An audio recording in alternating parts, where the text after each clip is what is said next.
नमस्कार, आप देख रहे हैं गांव शहर 100 खबर। आपके साथ मैं हूं शिप्रा झा। फटाफट अंदाज में आपको खबरें दिखाएंगे, लेकिन इसी बीच रुक कर लेते हैं बड़ी खबर की। बड़ी खबर सामने आ रही है। जेडीयू एमएलसी राधा चरण शाह के यहां ईडी का छापा पड़ा है।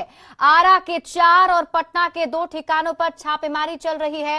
राधा चरण शाह उर्फ सेठ जी के यहां पर ईडी की रेड पड़ी है। इस वक्त की बड़ी जानकारी आपको बता दें, 2 ठिकाने आरा और पटना दोनों ही जगह पर छापेमारी की जा रही है।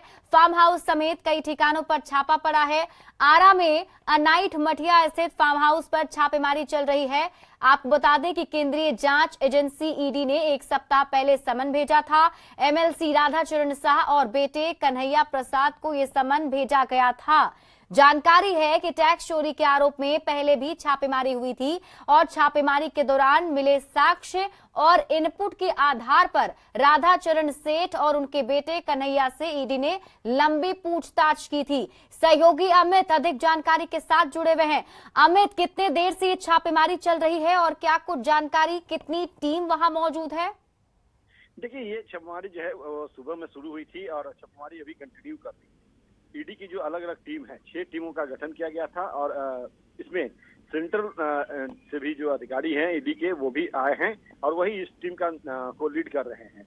जो जानकारी मिली है कि राधा चरण शाह और उनके बेटे कन्हैया, इन दोनों को चूंकि सम्मन भेजा था, पूछताछ के लिए बुलाया था ईडी ने, तो ईडी कार्यालय ये लोग अलग अलग दिन जो निर्धारित था वहां पहुंचे थे और लंबी पूछताछ हुई थी। पूछताछ के दौरान जिन सवालों का जवाब ईडी लेना चाहती थी, ईडी ने जब उन सवालों का जवाब लेने की कोशिश की तो राधा चरण शाह जो उनके बेटे हैं कन्हैया, उन लोगों ने माकूल जवाब नहीं दिया, पर्याप्त जवाब नहीं दिया, जिससे ईडी की जो जांच एजेंसी की टीम जो थी वो असंतुष्ट नहीं हुई और इसी बाबत एक बार फिर से जो है इनके विभिन्न ठिकानों पर जो है छापेमारी की जा रही है। आरा के 4 ठिकाने हैं, पटना के 2 ठिकाने हैं, इन 6 ठिकानों पर जो है वो छापेमारी चल रही है। और जो ईडी के सोर्सेस से बात जो हुई है हमारी, उसके मुताबिक ये कार्रवाई जो है वो थोड़ी लंबी चल सकती है, क्योंकि कागजी कार्रवाई है। जो साक्ष्य इनपुट मिले हैं उसको सत्यापित करना चाहती है ईडी और इसी वजह से एक बार फिर से ईडी ने राधा चरण सेठ और उनके बेटे कन्हैया का दरवाजा खटखटाया है। क्योंकि इससे पहले भी, चाहे इनकम टैक्स की बात कर ले, प्रवर्तन निदेशालय यानी कि ईडी की बात कर ले, तो इन दोनों ने पहले भी इनके यहाँ छापेमारी की थी। टैक्स चोरी से जुड़ा हुआ मामला है। अरबों की टैक्स चोरी जो है वो की गई है, बालू के अवैध कारोबार से जुड़ा हुआ मामला है। तो उसी से रिलेटेड ये कार्रवाई जो है आज भी एक बार फिर से देखने को मिल रही है और ये छापेमारी थोड़ी लंबी चल सकती है। क्योंकि कागजी कार्रवाई है तो कई पहलू हैं जिसको खंगालना चाहती है ईडी की टीम और इसी वजह से ये छापेमारी आज जो है कंडक्ट की गई है। जी अमित, हम लगातार देख पा रहे हैं कि राधा चरण शाह के ठिकानों पर वैसी छापेमारी पिछले हफ्ते भी हुई थी और ईडी की तरफ से समन भी उन्हें भेजा गया था। तो जो साक्ष्य मिले हैं जिसका जिक्र किया जा रहा है और उसी साक्ष्य के आधार पर आगे की कार्रवाई की जा रही है, इसका मतलब जो साक्ष्य हैं उसमें कुछ बड़ी जानकारी ईडी को मिली है? देखिए, निश्चित तौर पे ये ठोस साक्ष्य हैं। ये वो साक्ष्य हैं जो इनकम टैक्स के अधिकारियों ने जो छापेमारी की थी, तो वो छापेमारी लगभग 3 दिनों तक चली थी और छापेमारी के दौरान काफी पर्याप्त कर सकते हैं कि साक्ष्य हासिल हुए थे। टैक्स चोरी से जुड़ा हुआ मामला जो था और उसके बाद इस केस को ईडी ने टेकन किया और ईडी ने फिर एफआईआर लॉन्च किया था।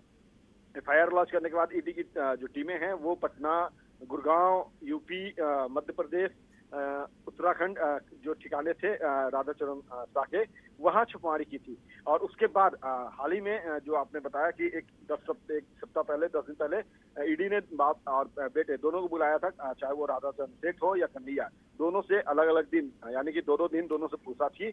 और जैसा हमने पहले बताया कि पूछताछ में पर्याप्त जवाब जो है वो नहीं दे पाए पिता पुत्र, तो उसी को एक बार फिर से तस्दीक करना चाहती है, खंगालना चाहती है ईडी और वो तमाम जो साक्ष्य हैं उसको पुख्ता करना चाहती है, ताकि जब कोर्ट में इस मामले को लेकर के ईडी जाए तो वहां पे एविडेंस के साथ वो प्रमाणित हो सके और इन पर जो टैक्स चोरी का जो मुकदमा दायर किया है ईडी ने, उसमें और आगे की कार्रवाई जो है न्यायालय से हो, न्यायालय से सजा इन्हें मिल सके। और इसी को बात को ध्यान में रखते हुए ईडी जो है एक बार फिर अमित, आपसे यही समझना था कि ऐसे मामले जो है उसमें अगर आगे देखा जाए, जैसे कार्रवाई के तहत अगर देखा जाए तो आगे क्या कुछ हो सकता है? देखिए आगे जो है कानूनी प्रक्रिया के तहत, क्योंकि ये कार्रवाई है, अभी पूछताछ हुई है, फिर छापेमारी चल रही है और इसके बाद इनको केस डायरी बना करके ईडी को सबमिट करना है।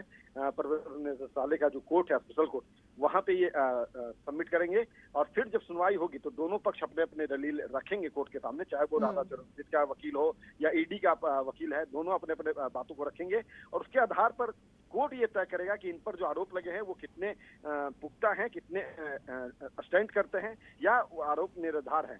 ईडी चाहती है इसी बात को कि उनके जो द्वारा जो मुकदमा दायर किया गया है राधा चरण कन्हैया के खिलाफ, वो पूरे तौर पे प्रमाणित हो कोर्ट में, और इसीलिए ये जो रेड है वो की जा रही है, साक्ष्य को और मजबूत किया जा रहा है ताकि ईडी को। चलिए अमित, आप इस पूरी खबर पर नजर बनाए रखिए। बहुत बहुत शुक्रिया तमाम